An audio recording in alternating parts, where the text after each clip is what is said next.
guys, Preacher 357 here, back out here on the range bringing to you a new gun that I've got here, which is the SCCY DVG-1. Now, I've had the CPX 2 for a long time, probably 7-8 years now.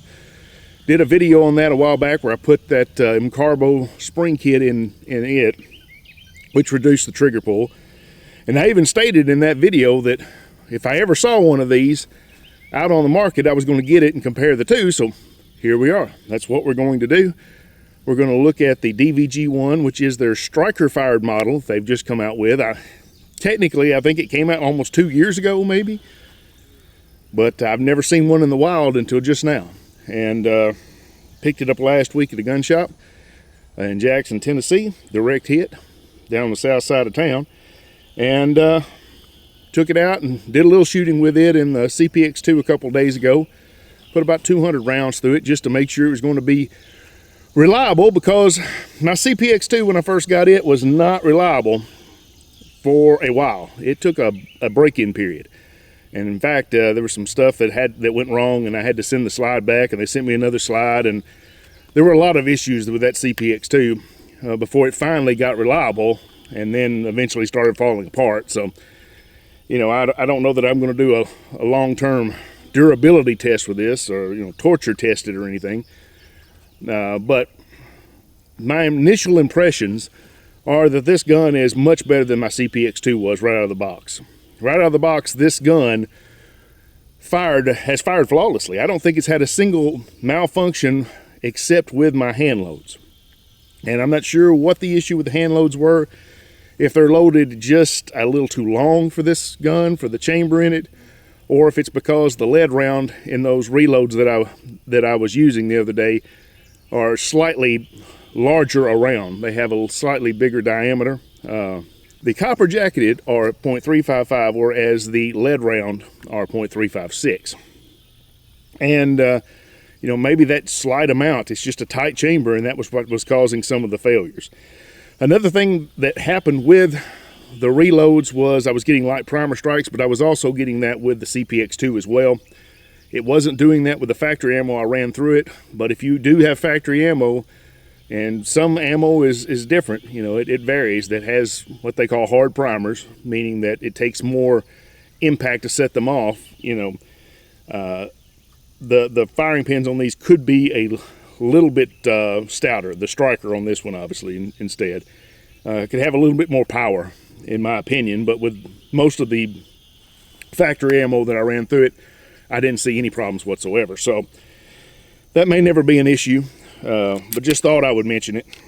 But my hand loads do tend to be much harder as far as primers go than factory ammo. So that's not the first time I've seen that, and this isn't the first gun that's been that way with it. So I'm not faulting the gun really for that. But it's got a striker fire trigger. It's a flat face trigger as well, which is supposed to be an improvement over the CPX 2, which is that double action trigger, that long trigger pull, which originally is around 8 pounds, but with that M-Carbo spring kit, it dropped it down. They claimed 4 pounds. I don't know if it's quite that light or not, but,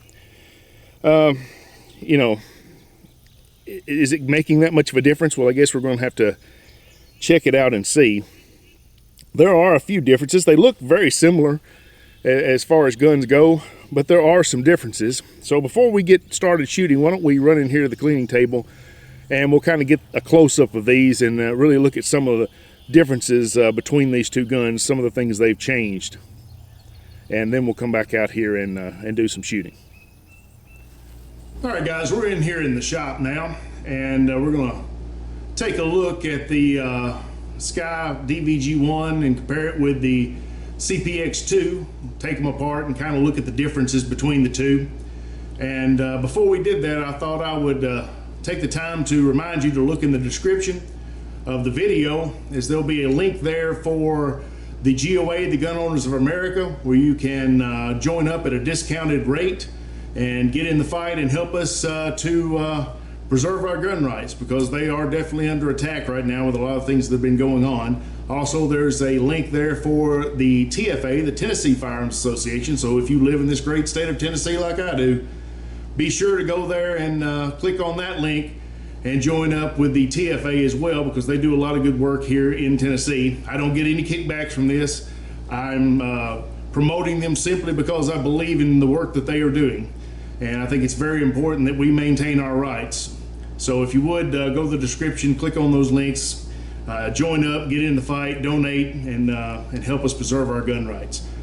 So with that said, why don't we get over here to the cleaning table and take a look at these SCCY handguns.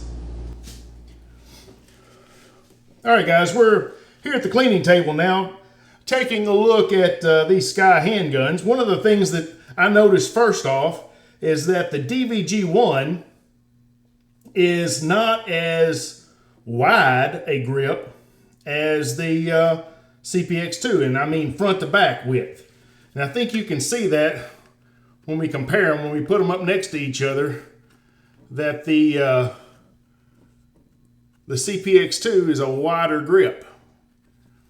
And you can tell it when you put it in your hand.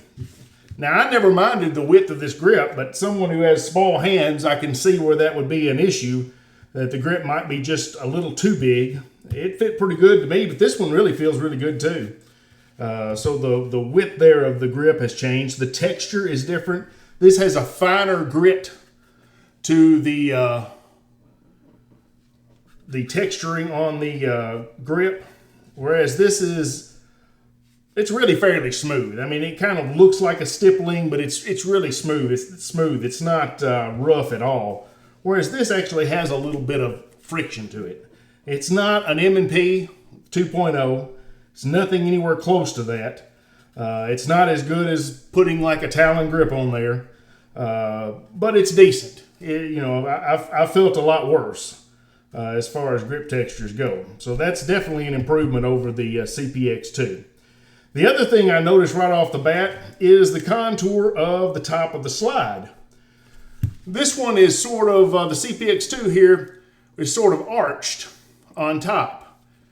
It's slanted here with a slim, flat space on top there of the slide. Whereas the DVG-1 is completely flat topped. There's just a little bit on the sides right here, but it's pretty much just flat all the way across the top.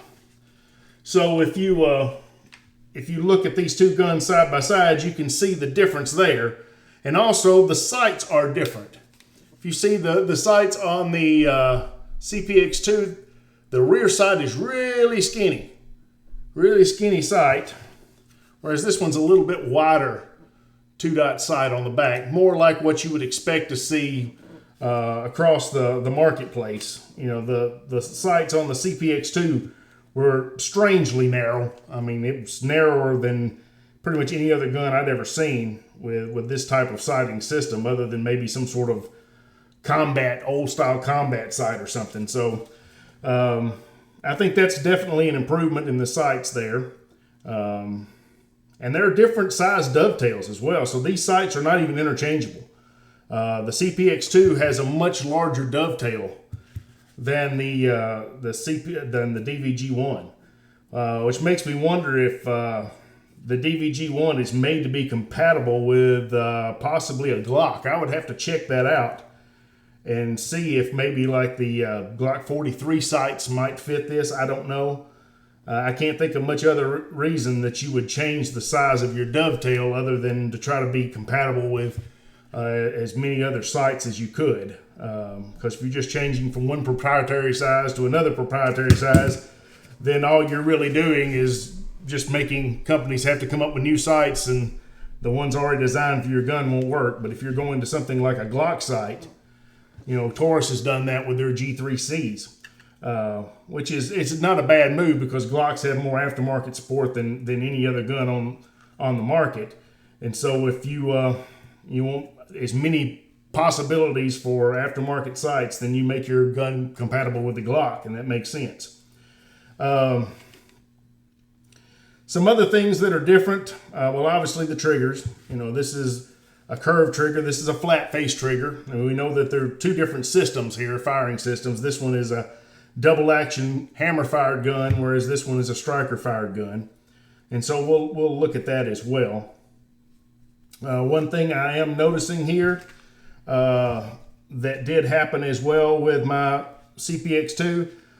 The roll pin right here on my, and on the back as well on my CPX2, they want to come out, and they're still a little bit loose even now. And these are the larger size pins that Sky sent me after the original ones wouldn't stay in. So these are even the larger size, and now they have become loose enough that they come out when you're firing, and you have to push them back in. And I'm noticing that on the DVG-1, this pin here is starting to come out a little bit. Now, it's not just completely loose. I can't just push it with my thumb the way I can with the CPX2 sights, but that's one that's going to need to be pushed back in right there. So, you know, the fact that they still have these pins in here that want to come out because they're smooth. They don't have anything to catch on. They're just smooth pins that go through there. You know, if they had a texture on them, or they were scored or something that where it would catch on something, you know, that would be better. Because that's obviously still a problem with these guns. But other than that, you know, they look very similar. Obviously, you have the front slide serrations. I guess you could do press checks if that's what you wanted to do. This gun here is not easy to press check, though. You know, it's got a pretty stiff slide on it, pretty stiff spring. But you have those front serrations on here if you wanted to use them for whatever. So they're there. You know, you can't blame that. I mean, there's nothing wrong with having the extra serrations on there. One thing I did notice is there is nowhere on this slide that says Sky. It says Roebuck Quad Lock there, which I'm still not sure exactly what the difference is between the Quad Lock and the original system, but that's, you know, what's originally came on the slides of the CPX 3s, which I still have never seen anywhere, but they had that on those, and now they're on the DVG-1 as well. And I assume when we see the Sky CPX 1 and 2s and the Gen 3s, they're going to have that on the slide as well. But I really don't understand what the difference between that and any other system is, but it's probably something to do with the barrel lockup or something. And the barrel does look a little different than the CPX2. So we'll break those down and take a look at those as well here. Let me get a little screwdriver here, because that's how you have to break these down, and they break down the exact same way. Little pin you pop out, which is not uncommon. You see some Rugers that do the same thing. And lock slide back first. With the CPX2, it just comes apart. With the DVG-1, it's like a Glock. Got to pull the trigger for it to come off. Or if you don't have to pull the trigger, I've never been able to get it off without pulling the trigger. So I'm assuming you were required to pull the trigger, because I can't get it off otherwise. So we've got the slides apart. Of course, this one's dirty because I've just been shooting it. But you see, first of all, there is a different recoil system here, recoil spring, than the CPX2 had. This is one of the dual captive recoil springs that's much like the Gen 4 and above Glocks. It looks very much like the Glocks that they have went to. Whereas you had two recoil springs under the original, but they were, you know, totally separate. Now, I believe, if I'm not mistaken, this was originally all captive as well, but it broke. But that's irrelevant. I mean, captive recoil springs are simply matters of convenience, really. You know, because once you put it in there, it really doesn't matter if it's captive or not. They work without it. You know, 1911s, you know, don't have captive recoil springs. So I believe this was originally captive and it just broke, but I could be wrong. I can't remember now because it's been so long. Because I've had this gun for a long time now. But you can see it's a completely different recoil spring in them. And here are the barrels. And like I said, you've got a different system here with the barrels. This was enclosed, and this one is open. So I don't know if there's something different about that. Plus, you see the barrel is different here. This one is smooth, whereas this one had a contour on it there. And I don't know if that makes it any better or not. Not that I can tell. But that is something different between the two guns that they have changed. And of course, with the slides here, you expect to see some change that you see here. They're very similar otherwise. The extractors look very similar. The bolt, the face looks very similar. It looks very similar, except for this has the striker right here. And obviously, it's not open on the end there because it's a striker fired, whereas this one, you had the firing pin in here, and there's the plunger on the end of the firing pin in there, and the hammer here strikes that. So, it's a different system in that, but other than that, the slides are very, very similar. Now, obviously, they're not going to interchange because of the different systems that they run. I mean, even if it fits on there, they're not going to work. You can't just change the slides out and make them work, even if you can get them to fit on there. One thing you do notice is you still have this fairly long rail. It's not just two little spots like a lot of guns have where the rail's right on. You've got a very long length of rail on both sides, which is, not a bad thing. So they kept that as well. The slide release looks to be basically the same. One thing that is different, though, is it has a completely different ejector. The ejectors are completely different. This one here is basically just a strip of metal that sticks forward and contacts the brass, if you can see that there, and ejects the brass. It's just a little thin strip of metal that sticks forward. This one here is a little different. And what I have noticed is it is not held in place very well because it has come out. It fell out on me while I was shooting, and I caused a malfunction. I had to put it back into place. And it went back into place and the gun started functioning again. But I'm pretty sure that's not supposed to come out that easily. It doesn't want to stay in place. There should be something holding it in place, I'm sure. And I'm not sure exactly. It looks like there was a little tab in there maybe. Looks almost like there's a little spring in there, a little roll pin maybe.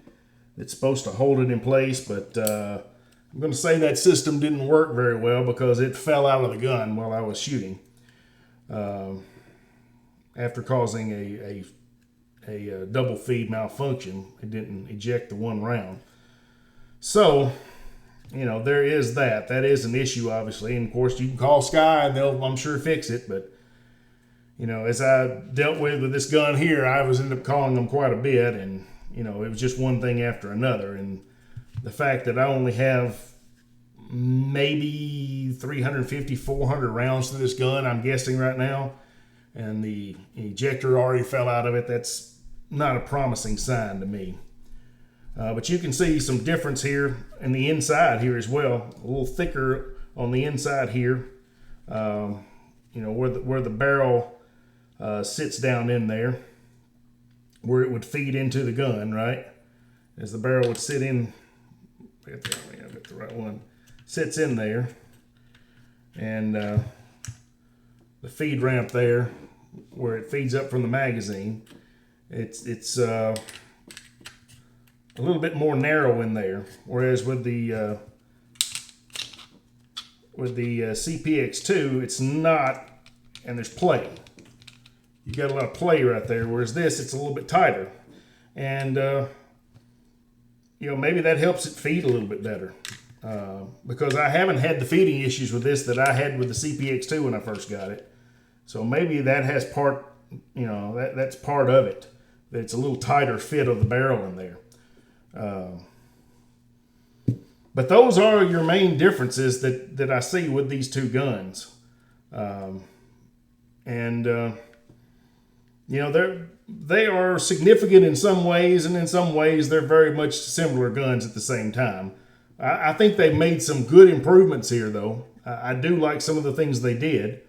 Though, to be perfectly honest, I'm still not seeing that I shoot this gun any better than I did the CPX2. In fact, it seems like I shoot the CPX2 better. But I guess we need to do some more testing and put some more rounds down range before we make a final verdict. So why don't we go back out onto the range and do some more shooting. All right, now that we've looked at some of those changes that they've made in the slide and in the size of the grip and all of that. They do take the same magazines still, so even though there are a little bit of differences, they still take the same magazine, so that's a good thing. If you've already got one SCCY, then the magazines are interchangeable. But they look a little different. They feel a little bit different in the hand. How does that translate to shooting? Well, I guess we're going to have to find out here. One thing to bring up here, though, is if you have a molded holster that's custom made for the SCCY CPX2, because of the differences in styling,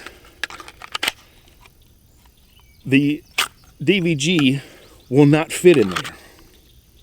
Not going to go in. And so if you have a holster already for the CPX2 and you think, well, if I'll just buy the DVG-1 and be able to use that holster, well, you may not be able to. If it's leather, maybe. But if it's like a Kydex holster that's molded, it's just not going to fit in there. So that's one thing to keep in mind if you're looking to maybe upgrade, supposedly, from CPX2 to the DVG-1. You'll have to buy a new holster, possibly, to do that. But let's do a little bit of shooting here. I've got this Aguila ammo here. One other thing to note is that all of these magazines originally came with an extended base plate that had the finger, whatever you call it, the finger groove or whatever at the bottom, so that your pinky would catch it and you'd have more of a handhold.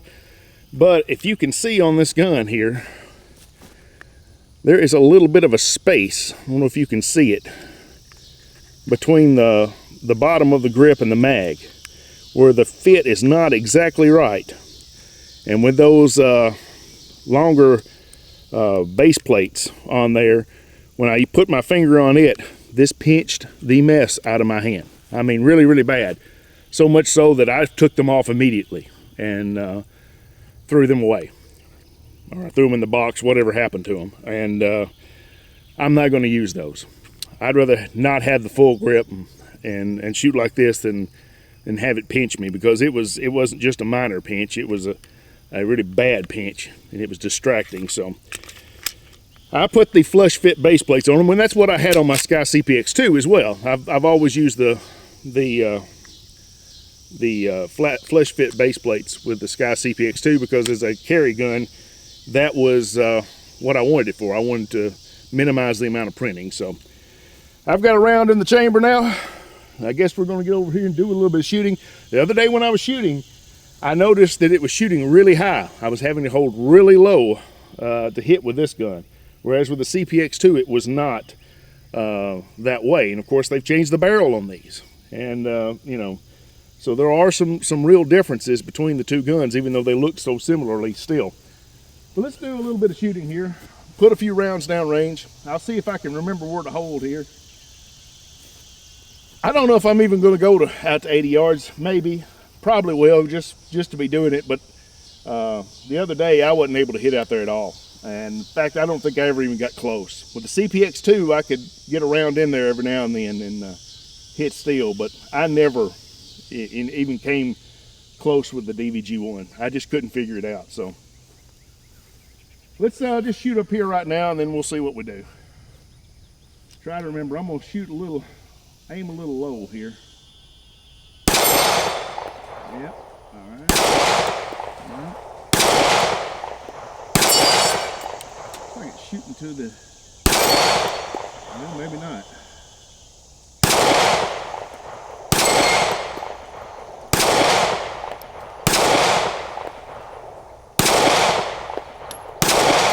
Can't find the range on those little plates. Grab another magazine here. This is one of the older ones. This is one of the ones that came with my CPX2, but there's really no difference between them. See if I can figure out the range on these little targets.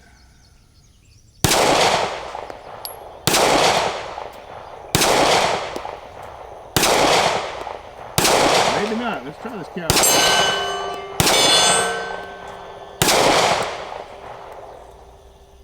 One thing about this gun is it is throwing brass back at me something fierce.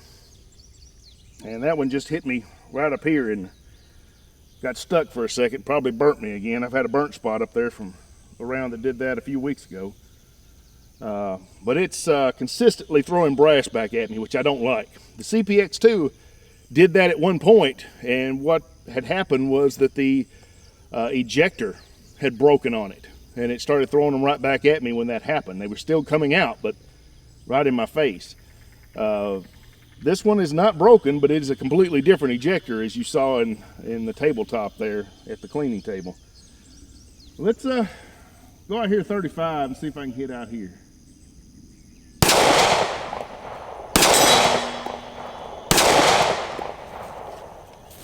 Yeah, I'm having trouble getting the range on it. Let's try it again right over here with these plates. Start with these bigger ones, a 12-inch.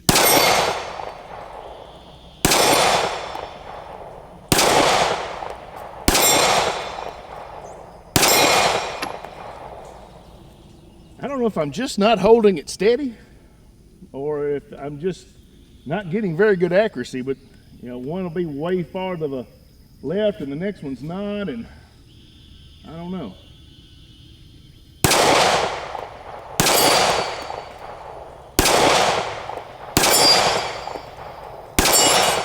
Feels like I'm holding every time in the same spot, but they're hitting in different places, so I'm just not sure. I struggled the other day with this gun, and it seemed like it was shooting really high, but you know, sometimes it seems like it's really high and sometimes it's not as bad, but I am having to hold low even on the times when I hit. I've got one more mag loaded up here, so I'm going to try the CPX2 and just see how I shoot it in comparison.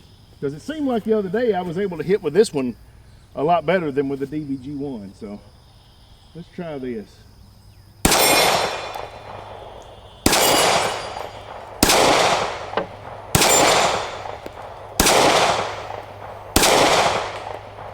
It just hit me in the face too.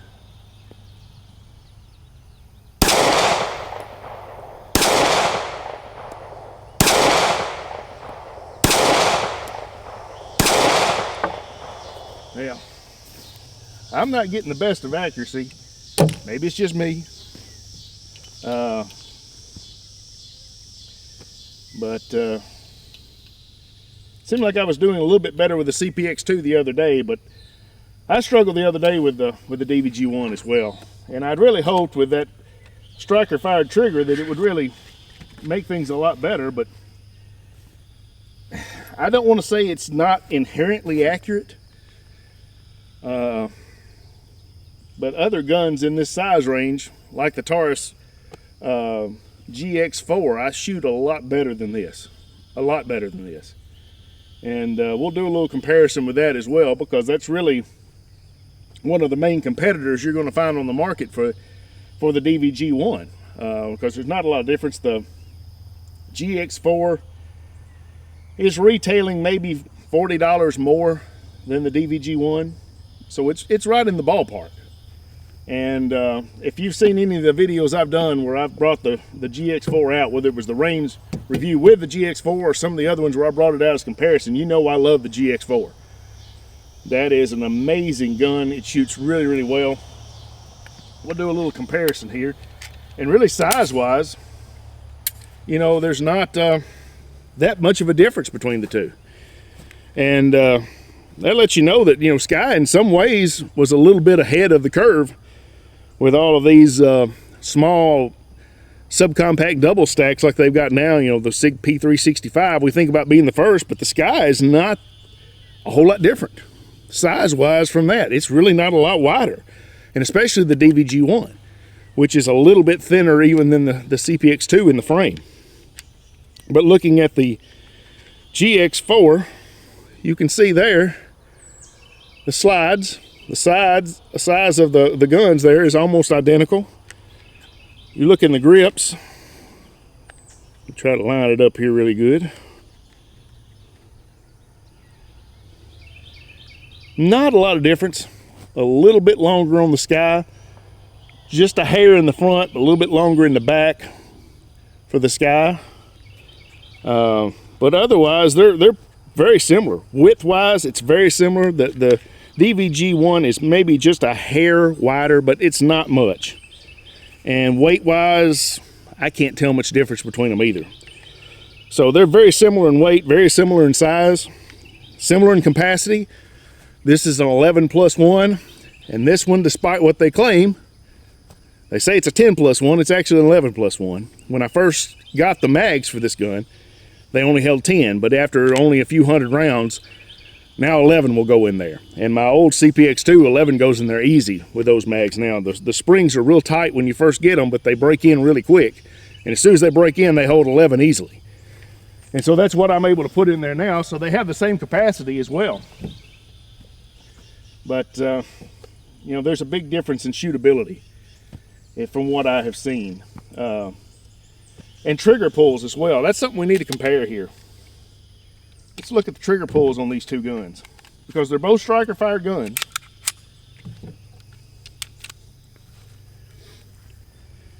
Let's just compare the two. All right, here is the DVG-1. Here's the trigger pull. There's no take up hardly at all, just a little bit of take up. You're at the wall right there, and now there's creep. And there's creep, and there's creep, and it just keeps pulling back a little bit.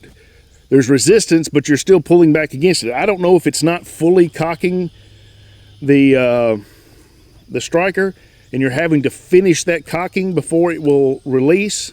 And that's what that creep is, that continued movement after you hit the wall is. But, you know, as striker fired triggers go, that's not the greatest. I mean, it has a lot of travel to it. Yeah, I mean, that's a lot of travel. Let's see what the reset is here on it. Pretty much all the way out, which is not that far. It's not that bad of a reset. But that trigger pull has a lot of heavy grit to it as you pull it. A lot of creep. It's not just breaking immediately when you hit the wall. The Taurus, on the other hand, doesn't move at all. It just breaks. Nice reset, and it just breaks. Yeah, this GX4 has a really nice trigger. It's not the lightest trigger I ever felt, but it's one of the cleanest braking triggers that I felt on any of these striker-fired polymer guns. So, I mean, the GX4 definitely wins in that category. It wins in my ability to shoot it. The accuracy category, at least practical accuracy, me shooting it. But I'm going to keep putting some more rounds through this and just see if maybe I get the hang of it. Maybe it's just going to take a little time. I don't know, but I'm going to keep shooting it before I make my final decision. But so far, I don't shoot this gun that well. And I've put 200 and almost 250 rounds through this gun now, probably. And I'm struggling. I'm still struggling. I just haven't got the hang of it yet. And maybe that's just me. Everybody's different. Everybody likes different things. Somebody else may pick up this gun and just shoot lights out with it and love it. But as I said, reliability, I've been impressed with that. Right out of the box, it was reliable. You know, as long as I wouldn't shoot my hand loads, which I'm not going to fault Sky for that. But it's shooting this Aguila perfectly. I shot some old Perfecta in it. It shot that perfectly. I shot some Monarch in it. It shot that perfectly. So it's been doing really well with multiple kinds of ammunition.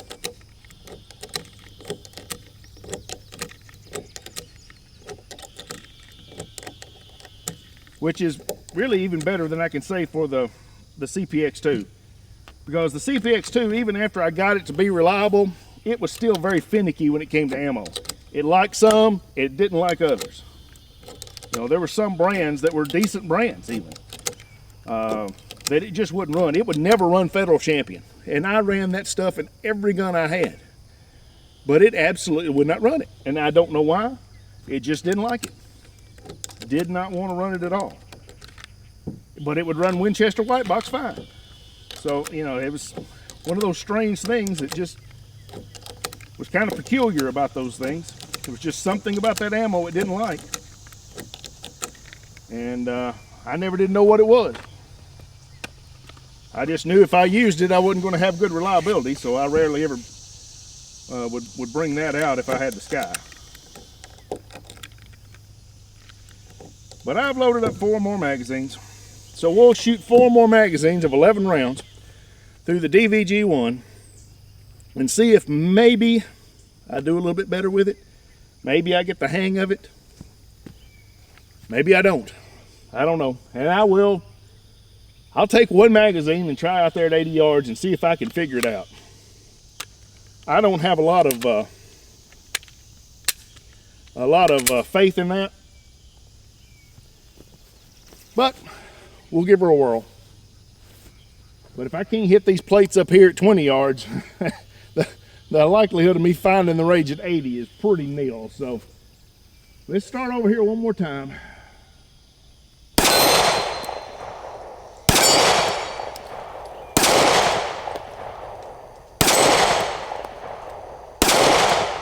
Hit me in the face again.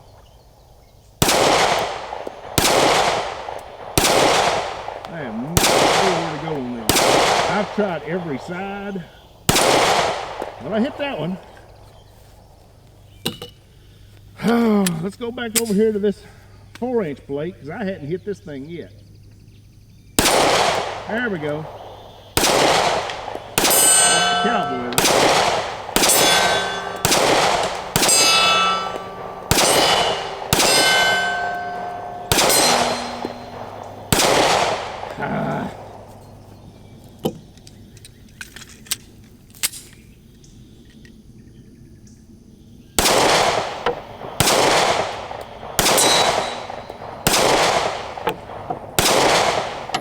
These are going.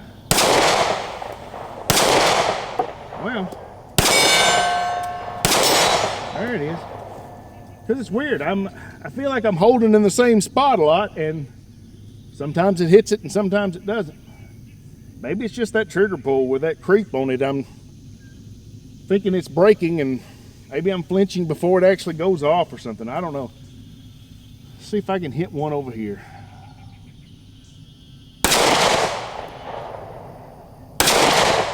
Well, I saw that one.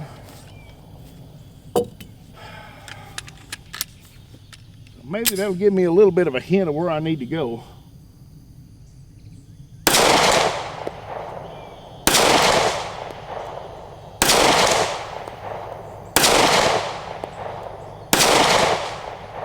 And I just had a malfunction.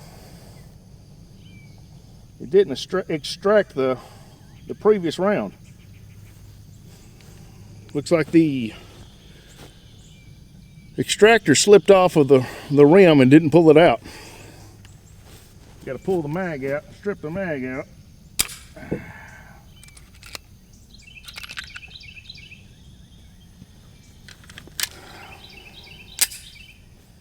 All right, let's try again over here.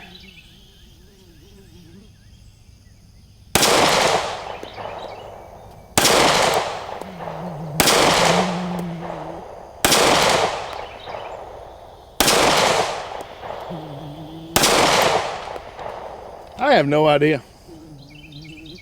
I really think the points of impact are just so far off that I can't even figure out how to walk it into the target.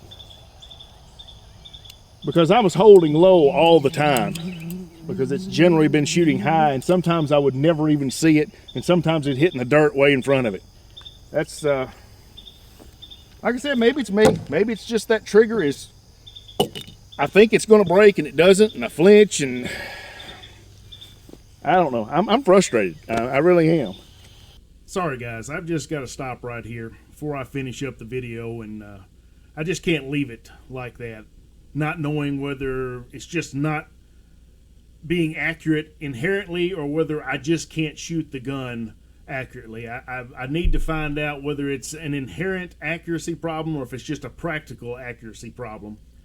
And so I thought it would be best to go ahead and add in a little bit of testing on paper, and I'm going to shoot at 10 yards, and I'm going to get some groupings, some 10-shot groupings, with 4 different types of ammo. I'm going to use some Aguila 115 grain, which is what I've been using in the video and what I was struggling to hit with.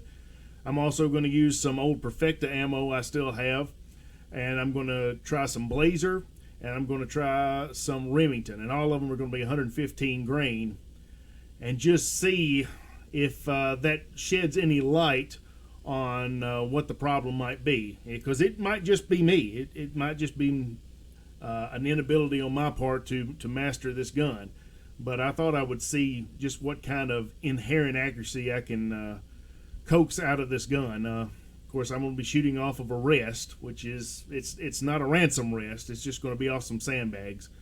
So that should take a lot of me out of the equation, though not necessarily all. But you would expect to get some pretty good groupings at 10 yards off of a bag. So let's give her a try.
Okay guys, we see here the grouping I got with the Aguila ammo, 3.55 inches.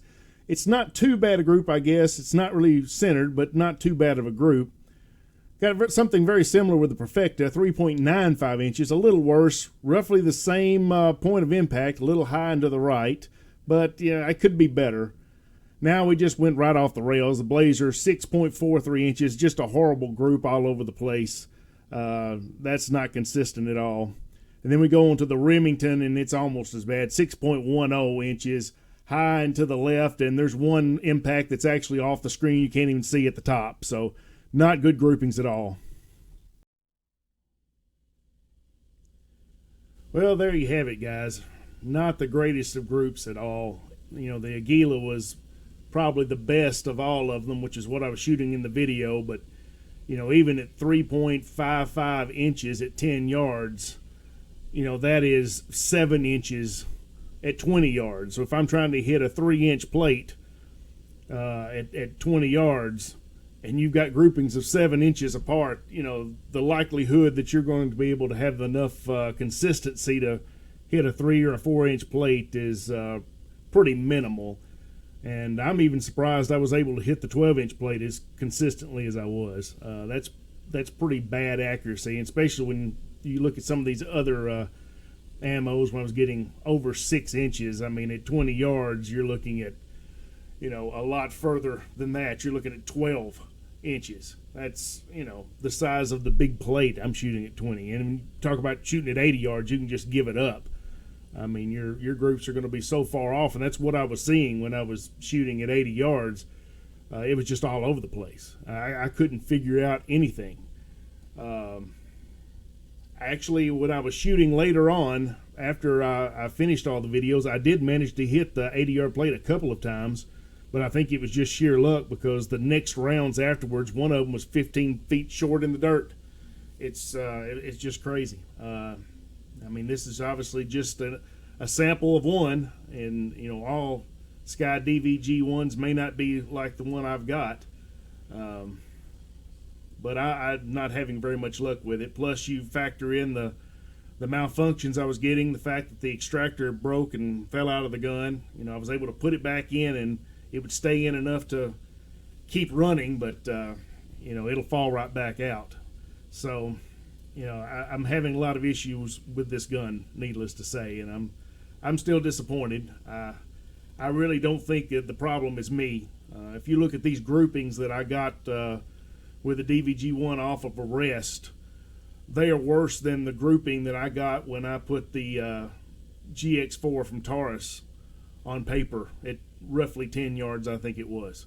That was just shooting offhand, and I had a better group offhand with that gun than I did with this one off arrest. So I'm very disappointed with this. But anyway, guys, I appreciate you putting up with this long-winded video I'm making here. So we'll go ahead and get back to the range review and just wrap this up. I really had high hopes for the DVG-1 because I really liked a lot of things about the Sky. Now, there were problems. I had a lot of problems with it. Had a lot of problems trusting it as a carry gun because of all the things breaking on it. But there was so much I liked about it, and what I liked a lot about it was how light it was, how thin it was, how easy it was to carry, the capacity, because it really was, you know, like a SIG P365 before the 365 came out. And, you know, it had a lot going for it, I thought. If it could have just been upgraded a little bit. And I kind of was hoping the DVG-1 would be that upgrade. And maybe in some ways it is, but, you know, I don't understand what the robot quad lock system is, but it doesn't seem to be improving that much to me.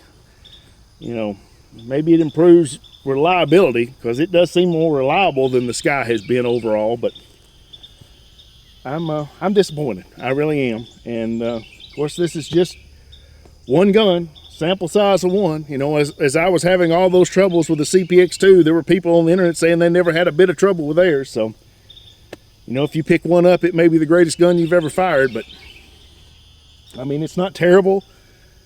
You know, for just you know, a concealed carry firearm at close range, it's probably going to do the job. I mean, most of the time you're not going to be shooting at 20 yards at, 4 3-inch plates, whatever, right? 35 yards at a plate, or especially at 80 yards, right?